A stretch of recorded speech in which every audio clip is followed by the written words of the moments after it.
अस्सलाम वालेकुम। This is Asad FSC math part 1 exercise 2.3 में आज हम क्वेश्चन नंबर 2 सॉल्व करेंगे और इसको मैं कन्वर्ट करूँगा रिड्यूस इक्विलिब्रियम फॉर्म। इससे पहले मैंने प्रॉब्लम नंबर 1 सॉल्व किया था, उसमें हमने इस मैट्रिक्स को इक्विलिब्रियम फॉर्म में कन्वर्ट किया था। अब मैं इसको रिड्यूस इक्विलिब्रियम फॉर्म में कन्वर्ट करूँगा। तो रिड्यूस इक्विलिब्रियम फॉर्म का मतलब ये होगा कि ये जो डायगोनल एलिमेंट्स है हमारे पास, ये नॉन स्क्वायर मैट्रिक्स है, इसको रेक्टेंगुलर मैट्रिक्स कहते हैं। ठीक है, ये जो डायगोनल एलिमेंट्स है हमारे पास ये वाले, ठीक है, ये वाले, तो इसके बिलो ये 1 3 1 और 3 -1 2 इसको मैं ज़ीरो बनाऊंगा। ठीक है, तो इस 1 3 1 को और 3 -1 2 को जब हम ज़ीरो बनाएंगे तो फिर इसको कहा जाएगा रिड्यूस इक्विलिब्रियम फॉर्म। ये मैंने मैट्रिक्स दोबारा पे लिखा है।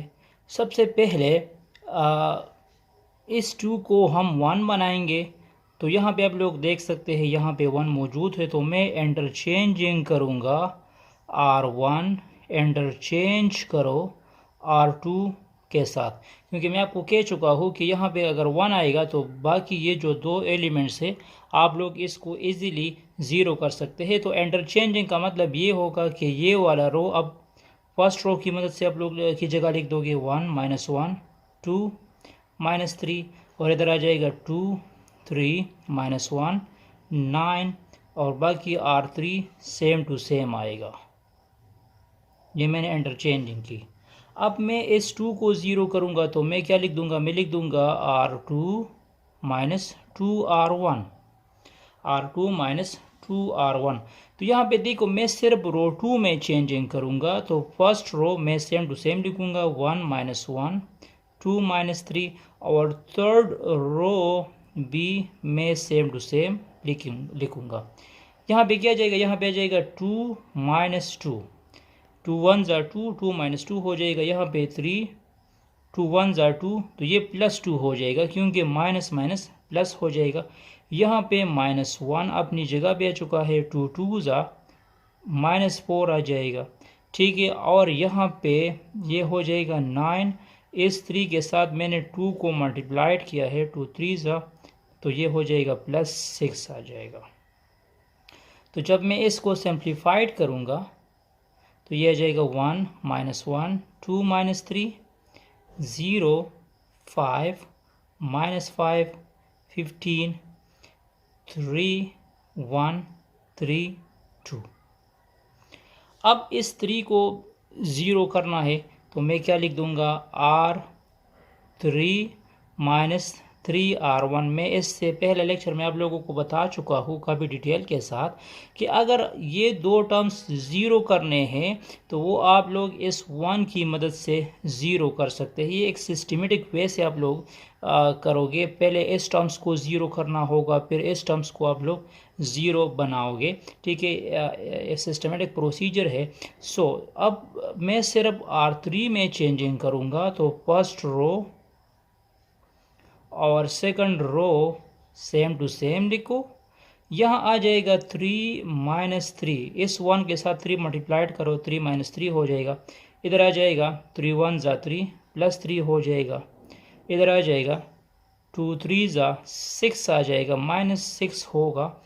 और यहाँ पे 2 इसके साथ 3 मल्टीप्लाइड करो, 3 3 9 +9 हो जाएगा। +9 इसलिए हो जाएगा क्योंकि माइनस माइनस प्लस हो जाएगा। तो जब मैं इसकी सिंप्लीफिकेशन करूँगा तो ये हो जाएगा 1 -1 2 -3 0 5 -5 15 0 4 -3 और ये हो जाएगा 11। ठीक है, अब ये दो टर्म्स तो ज़ीरो आ चुके हैं।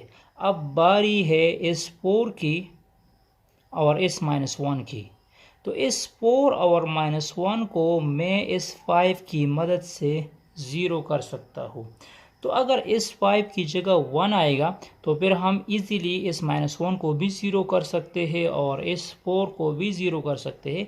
तो इस 5 से मैं 1 किस तरह बना सकता हूँ? एक ऑपरेशन ये है कि आप लोग R2 से R3 माइनस करो तो 5 - 4 से 1 आ जाएगा। इस तरह भी पॉसिबल है कि आप लोग लिख दो R2 - R3, इस तरह भी कर सकते हैं। अगर इस तरह नहीं करना चाहते तो आप लोग हम रो ऑपरेशन में किसी रो को डिवाइड भी कर सकते हैं एक टर्म पे। R2 को डिवाइड करो 5 पे, R2 को डिवाइड करो 5 पे। तो अगर मैं ये वाला ऑपरेशन यूज़ करूँगा तो फर्स्ट रो तो सेम टू सेम आएगा, उसमें कोई चेंजिंग नहीं होगी। इस तरह जिस रो में चेंजिंग नहीं होती आप लोग उसको पहले से लिख दिया करें। इधर देखो, ये जो रो है इस रो को मैं डिवाइड करूँगा 5 पे। तो जब 0 को 5 पे डिवाइड करूँगा 0 आएगा, 5 को जब 5 पे डिवाइड करूँगा 1 आएगा, -5 को जब 5 पे डिवाइड करूँगा -1 आएगा, और 15 को जब 5 पे डिवाइड करूँगा तो 3 ही आ जाएगा। अब यहाँ पे 1 आ चुका है। इस 1 की मदद से हम अपर टर्म्स को और लोअर टर्म्स को ज़ीरो बना सकते हैं। तो मैं क्या करूँगा, मैं लिख दूँगा R1 + R2। R1 + R2 मैंने क्यों लिखा? क्योंकि यहाँ पे -1 है और ये +1 है।